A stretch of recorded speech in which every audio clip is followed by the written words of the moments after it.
ভাই এই জোড়া কবুতরের দাম কত? এই জোড়া যদি নেন কোনো দামাদামি করবো না, একদম 1000 টাকা। ভাই 800 টাকা দিমু, হইলে দিয়া দেন।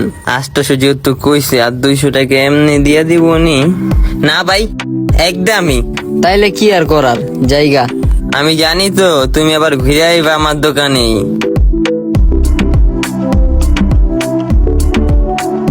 ভাই এই জোড়া কবুতরের দাম কত? একদম 1000 টাকা। ধর্মিয়া 400 টাকা কবুতরের দাম বেশি হয়ে যায়, হাটে গেলে এই কবুতর 300 টাকা অ্যাভেলেবেল পাওয়া যায়। 800 টাকা হইলে নিবেন? ধর্মিয়া আপনার কবুতর আপনার কাছেই রাখেন, 300 টাকা পাইবেন। আরে ওই বেডে তো ভালো দাম কইলো, 800 টাকা কইলাম তারপরও নিল না। এখন ওই বেডারে কই পাই?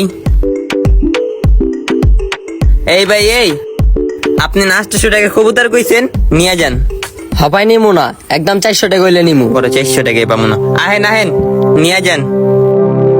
অনেক দোকানদাররা বেশি লাভ করতে গিয়ে পরে তাদের কপালে আমও মিলে না, ছালাও মিলে না, মিলে সুতাগুলা তাদের কপালে।